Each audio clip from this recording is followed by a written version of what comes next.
Since 2014, the Pagan Business Network has been building resources by bringing together pagan-owned and pagan-friendly businesses. With multiple resources available, it doesn't matter if you're an artisan, musician, vendor, author, publishing company, blogger, podcaster, event planner, or any other organization. We have the resources here to help you succeed. Becoming a member is easy and affordable, even for the smallest of budgets. With your membership, you will get Business Spotlight, which is an article written in an interview style, complete with details and photos. Social media sharing through the Pagan Business Network. A blog roll. A membership card for discounts at participating businesses. You'll also get discounts on tickets to all Pagan Business Network events, and so much more. You can check us out at paganbusinessnetwork.com for more information. Today I'm very lucky to be interviewing Laura Perry, author of Jaguar Sky.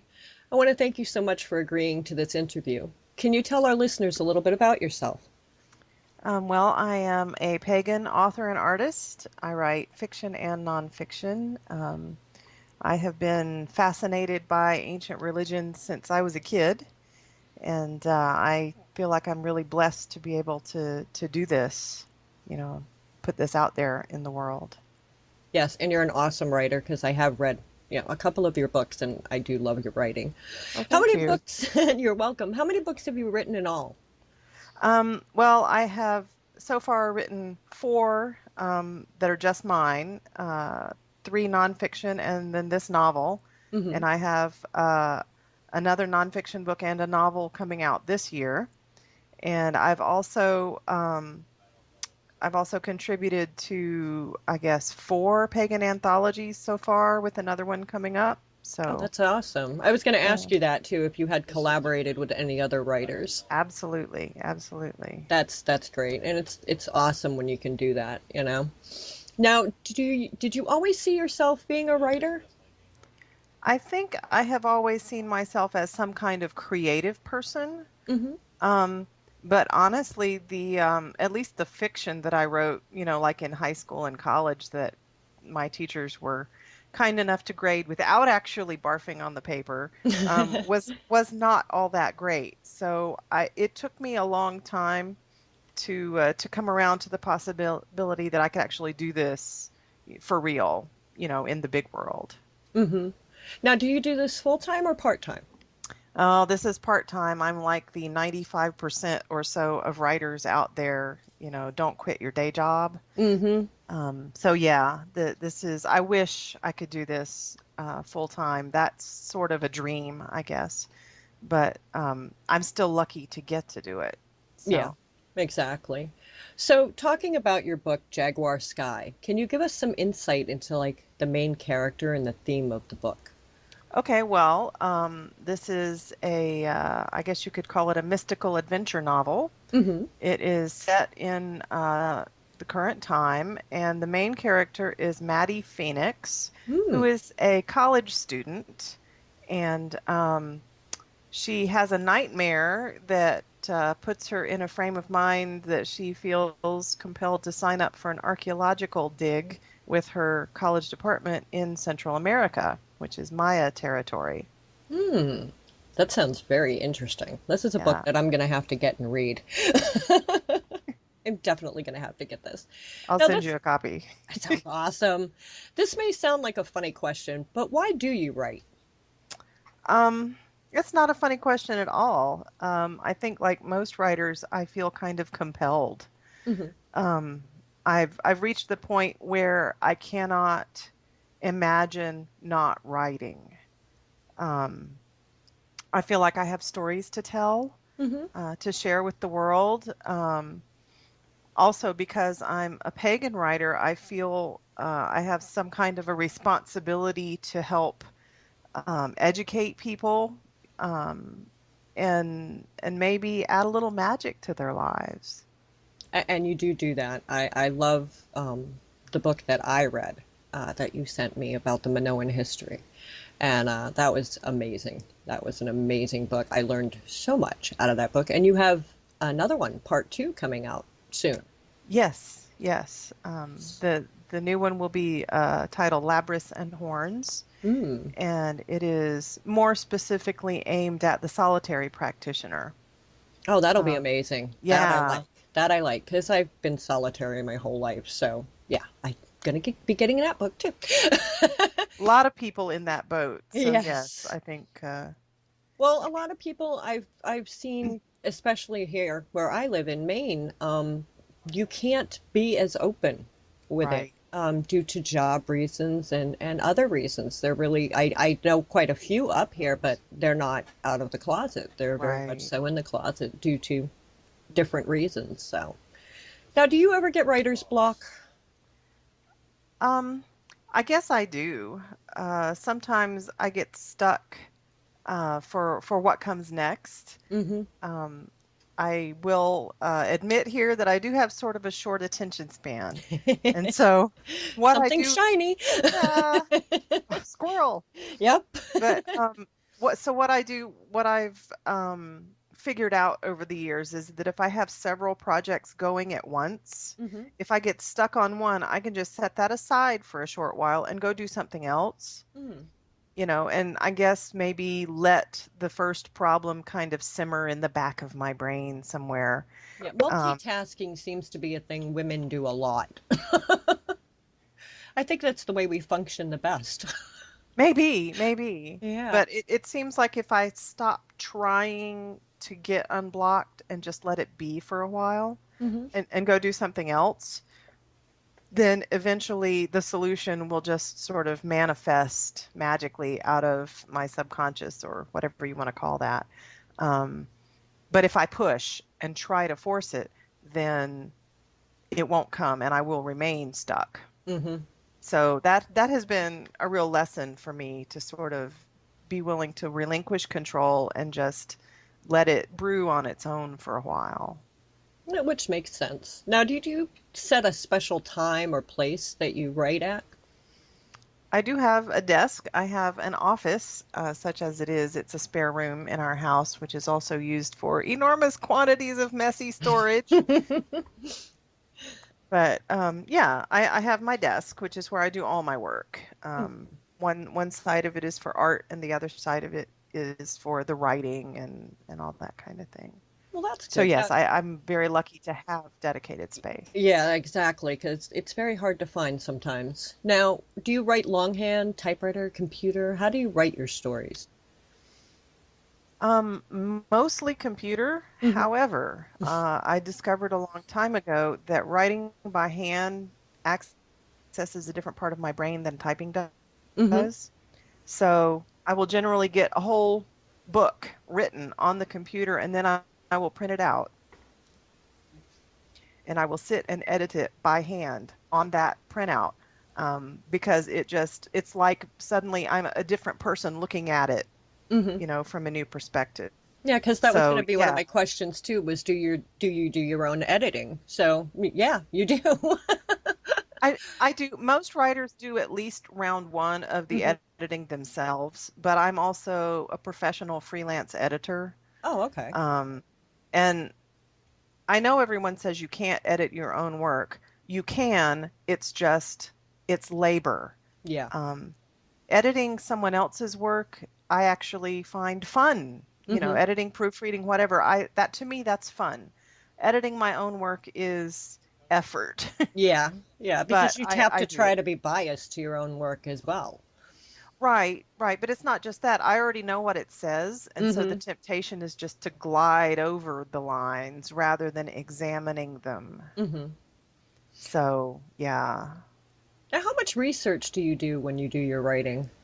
Enormous quantities. Lots and lots of notes, right? Yes, yes. And of course, the temptation is always to just keep researching forever and not actually write the book. So Hmm.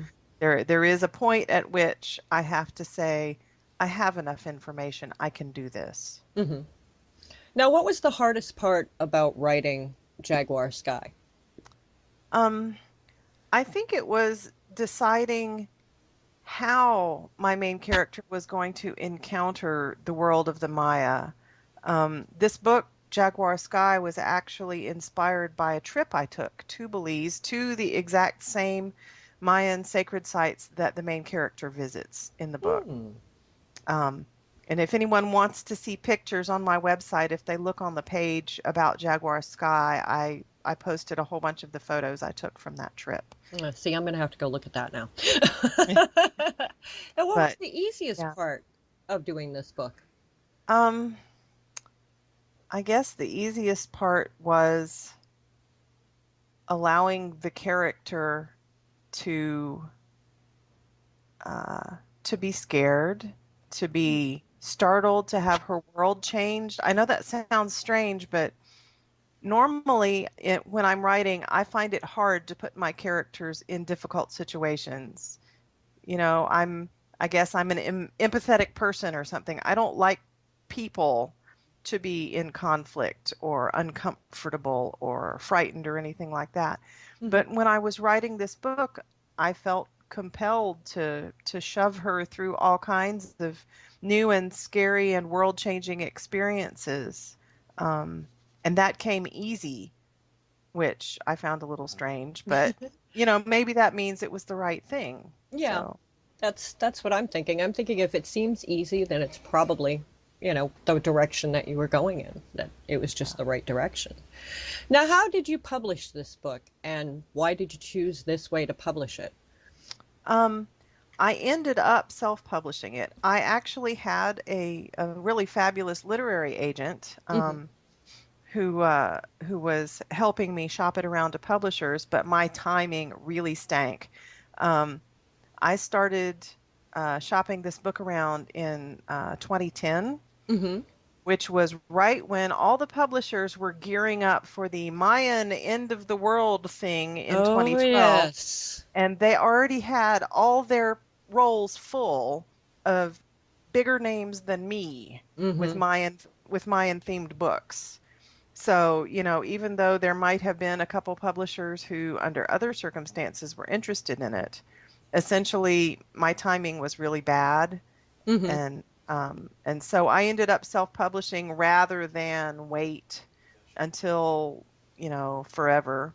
In Yeah. fact, what I did first was I published it in installments on my blog, with the final installment being published on December 21st, 2012. Ah, that's And a great idea. That yeah, was that and worked out really well. it did. And then I was going to just leave it there as my gift to everyone. And I actually got messages from people saying, if you will put this in a book, I'll buy it. So I don't have to keep flipping from one blog page to another. And so I got enough of those messages that I just went ahead and did it. And that's great. And that is an option now for writers to be able to publish their own stuff. It's not as hard as it was way back when, everything had to be written by hand and sent Right. to every editor and, and all that wonderful stuff. There are so many different ways that authors can get their products out there. What authors have inspired you? Well, I have two sets of authors who have inspired me. One is the set that I would love to be able to write like, but I'll never be able to, if I'm honest with myself. So that's like Neil Gaiman, Terry Pratchett, Douglas Adams. And then there are the ones who have inspired my spiritual journey. And interestingly enough, there are more fiction authors on that list than nonfiction. Morgan Llewellyn's books really, really turned my head a number of years ago and pointed me toward a very strongly pagan path.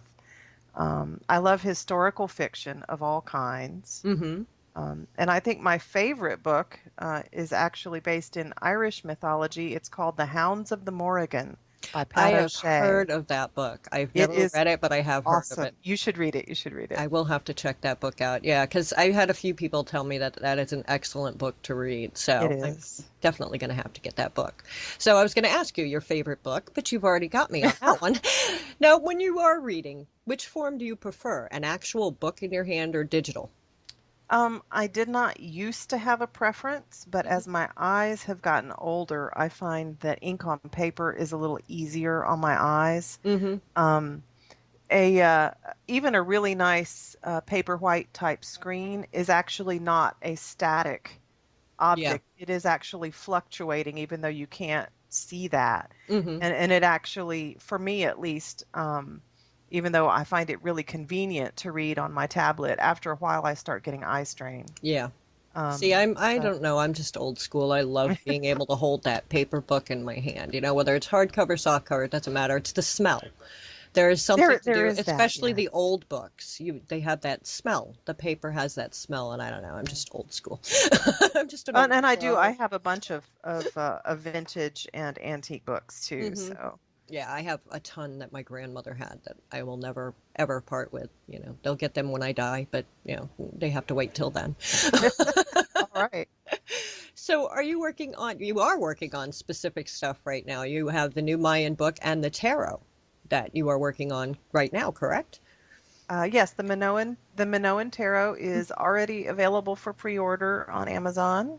And so it's on my website on the main page. It's easy to find. Okay. And then, yeah, the new Minoan book, I have not put the information up yet. It is, the interior is finished. The cover is in production. Mm-hmm.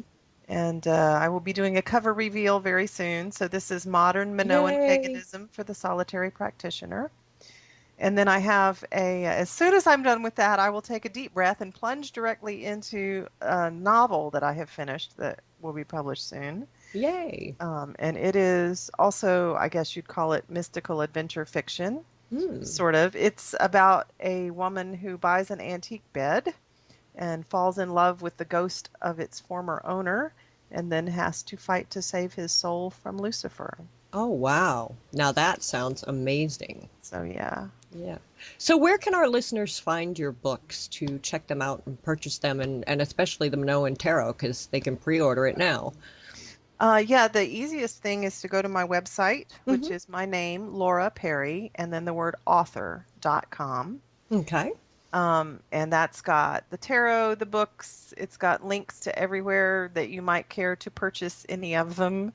And I do encourage people to buy from independent bookshops when they can, but I certainly understand if Amazon is your choice as well, because that's how things roll sometimes. Yeah, it is. And as much as we would all like to have pagan bookstores near us, not all of us have that advantage, Right. Unfortunately. And I mean, libraries don't really carry too many of them either. So Not usually, no. no. Well, I found out why. I actually talked to one of the librarians up here, and what the problem is every time they get them in, any kind of pagan books in, they get stolen. And it's not the pagans that are stealing them. It is the people who don't want them on the shelves. Oh, I have heard this. Yes, and Yeah. it's very sad. So the few pagan books that they do have, they tend to keep on the desk, right at the desk, in a curio type of cabinet. And you Wow. have to ask for the book. You can't just get it. You have to ask for it and then take it out under your library card so that they don't lose them anymore. Wow. Yeah, so That's yeah, really sad. it is sad. I mean, in this day and age, we would hope that everybody would be, more open to more things, not just religion, but everything. But it seems Right. like as time goes by, we're becoming more and more offended by everything. So Mercy. yes, but I want to thank you again, Laura. Thank you so much for coming on here and letting us get a glimpse into your world as a writer. Well, thanks so much for having me. Thank you too. Have a great day, everyone. Welcome to PBN Radio, a division of the Pagan Business Network. We are a community of pagan and pagan-friendly businesses developing resources together through collaboration and cooperation. From the well-established to the aspiring business owner, we offer many ways to grow and improve your business. Come and see what PBN can offer you. Connect with us at paganbusinessnetwork.com or on Facebook by searching for Pagan Business Network. Listen to PBN Radio 24 hours a day to hear everything you've been missing. Your favorite pagan music, shows by some of your favorite pagan radio hosts, and interviews with pagans from a diverse array of paths. We love to showcase authors, musicians, businesses, and much more. Listen for meditations, horoscopes, and news from around the world community. You can find our scheduled programming and future events at pbnradio.us. Once again, welcome to PBN Radio, a division of the Pagan Business Network. Today I'm very lucky to be interviewing Kellianna and Kaalii Cargil. They both wrote a book trilogy together called The Warrior Queen Chronicles. I want to thank you both for agreeing to do this interview. Can you tell our listeners a little bit about yourself, Kellianna? I am a musician, actually, and have a half a dozen CDs out. And the book trilogy, of which book one is now written, we're writing the other two, is based on a song from my first album, and the song is called Warrior. Oh, that's so awesome. That song inspired this book trilogy. The song is about a queen who dies in battle, and I basically tell the story at her death. And we decided to write 3 books, fantasy fiction, about her life. Mm-hmm. That's great. Now, Kellianna, can you tell us, not Kellianna, Kaalii, can you tell us a little bit about you? Yeah, all those K's are confusing, aren't they? Yes, it's too many K's. Yeah. I live in Australia, and I was fortunate to meet Kellianna at 2 goddess conferences, and where I was listening to her beautiful music and singing, and she was looking at my books, and we got together and talked about the combination of writing this wonderful story about warrior queens. And it has a life of its own, and it's been a joy to write it together. And I love what we've done with the first book, and it's very exciting. I've written 5 other books. Oh, wow. Edited another one on goddess work, and it's a passion of mine. My day job, I work as a psychotherapist. I run dream groups, and I have a snake. That's and she has a snake. What kind of snake? I have to know. She's a diamond python, so she's native to Australia. And she's quite large. She's probably about 8 foot long now, and she's a good companion. I can picture that. I've had snakes, not quite that big. They never got quite that big, but yeah, I had a python, a Burmese python, albino. Oh, so wow. He was cool. Yeah. Yeah, he was yellow. He was cool. But he. Oh, gorgeous. Yeah, he got really sick on me and I lost him. But I've had weird pets too. I've had iguanas. I had a 6-foot iguana. So yeah, I like pets. Oh, that's great. Yeah. Yes. Yeah, I've lost snakes too. It's very sad. Yeah. So now I'm assuming you guys do this part-time because you have a job, correct, Kaalii? Yes. And then you have Kellianna, you're doing music more, I'm sure, than just writing. Right, yeah, no, I'm a full-time musician, exactly. Okay. Now, in this book, I'm gonna start with Kellianna because this is from her song. You in the book, The Warrior Queen, the first book, can you give us a little insight into the main character? Our main character is a young girl born of noble birth, who is born of a line of warrior queens. And this line was formed basically in ancient times to fight back the darkness. And the power pretty much goes dormant in her line for, 1,000 years. I mean, I don't think it's really ever really defined. And as in our book, when our young maiden starts to come into her teenage years, the darkness starts to rise again, and her powers start to reveal. And she starts to go on a quest and a search to find out about her ancestry and the source of her power and the stories of her ancestors. Ooh, that sounds really interesting. The first book is about her basically kind of discovering her power and starting to come into her power and starting to find out about the history of her mothers and grandmothers and beyond. This is going to be an interesting trilogy, I can tell. Now, Kaalii, is it hard to collaborate with somebody when you're not even in the same country? It's surprisingly easy. One of the things Kellianna has said before is we're not just on the same page, we're on the same word. And so often we have had a thought about where to go next or what's happening next, and it's the same thought.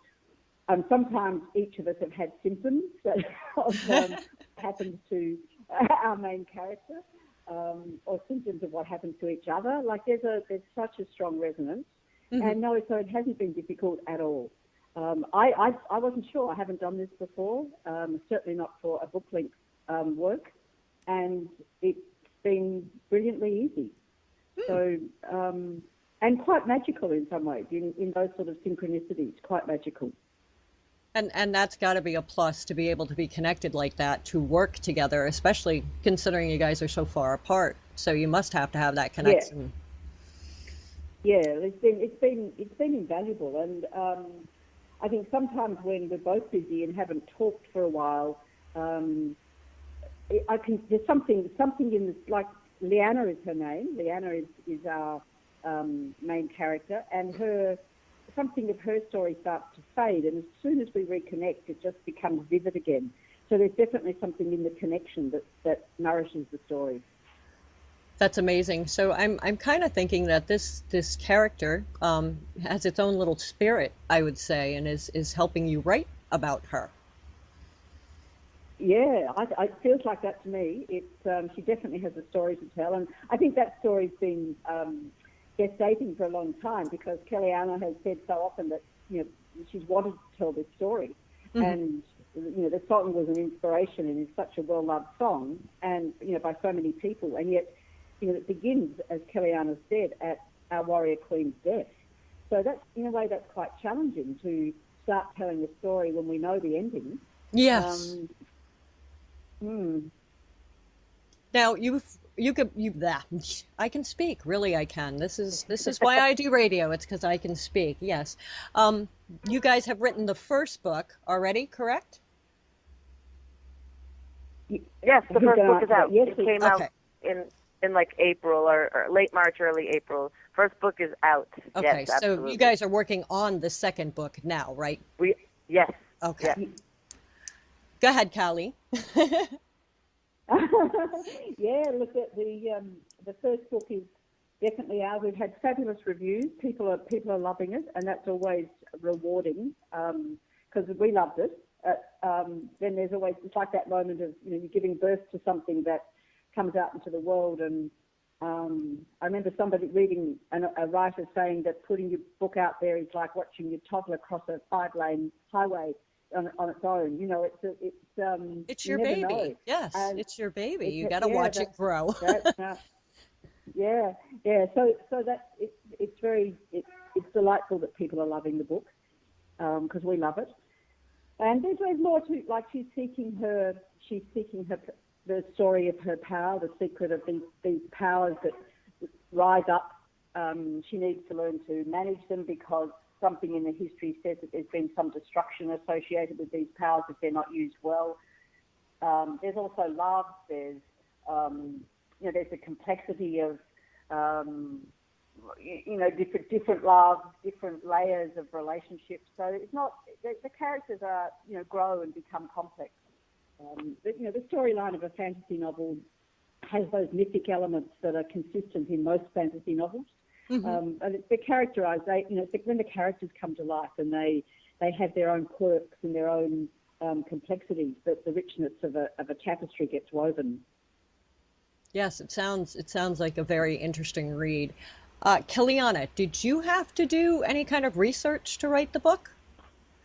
We didn't do a whole lot of research, because it's fantasy fiction and anything goes, so you can just kind of yeah, that is the advantage to that. Yes.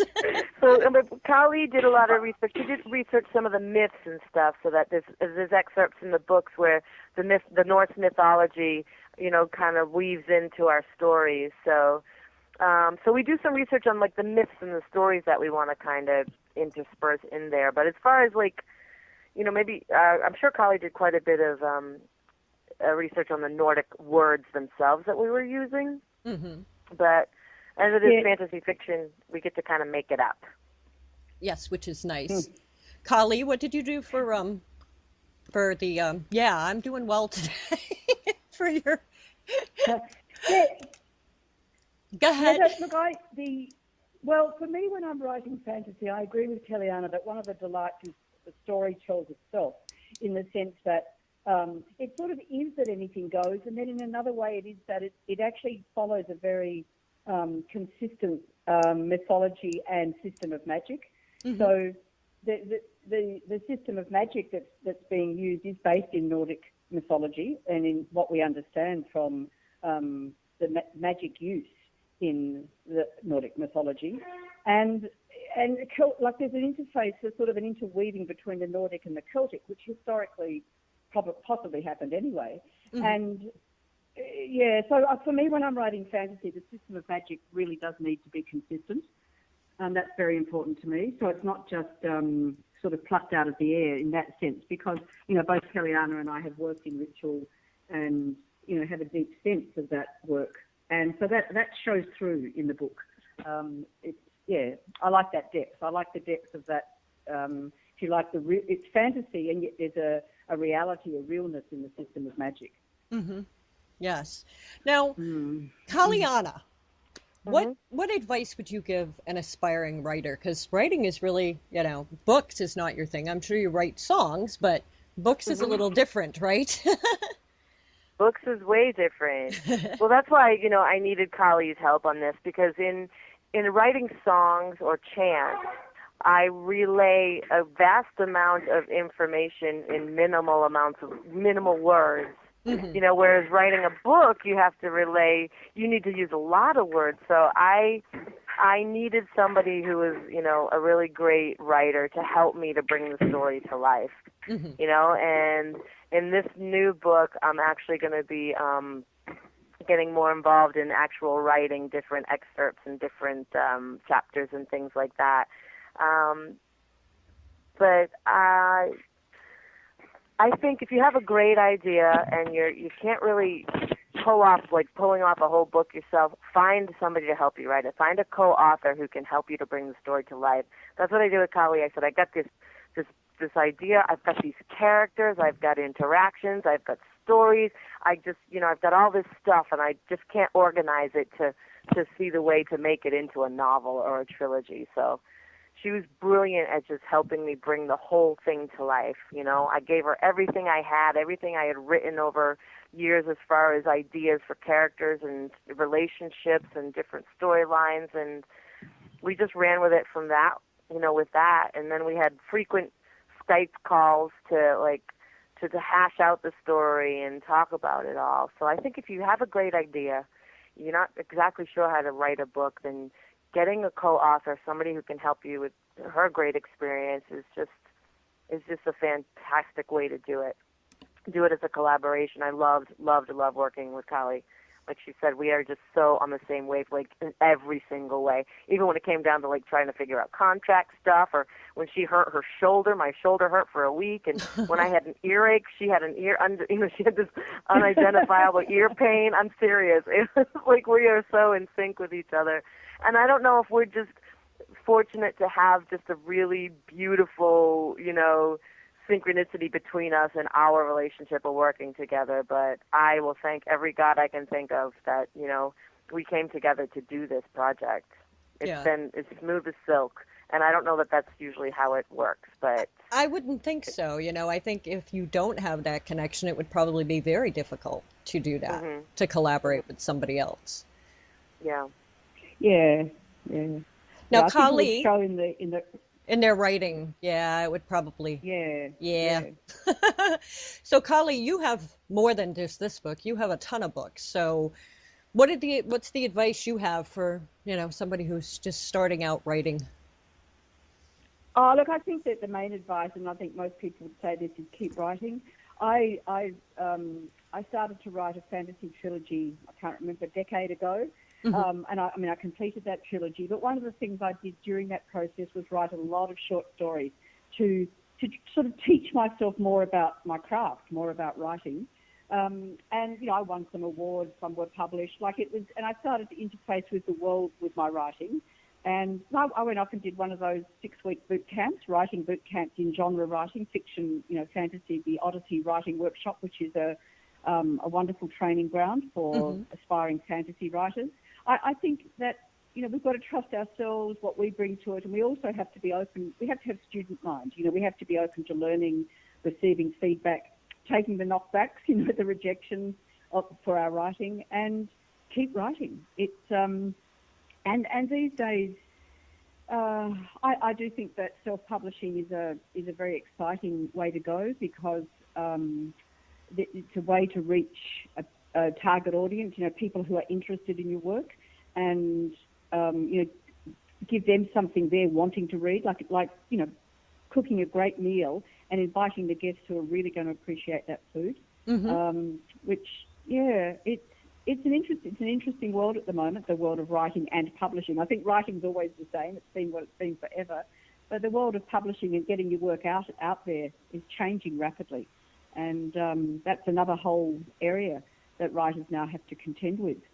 Yes, that's true. And I've talked to several writers who have used, publishers and done self-publishing. And the ones that I find do the self-publishing more is ones who are writing more than one book, if they're doing a trilogy, because they're frightened. If the first book doesn't sell as well as it should, the publishers may not pick up the second one. So here you are out there with a book that has no ending because, the other book hasn't been picked up. So that which leaves readers like me. I don't want to be left hanging. I want to know how it ends. So that's right. And also I think traditionally authors, writers didn't receive a lot of the income from books.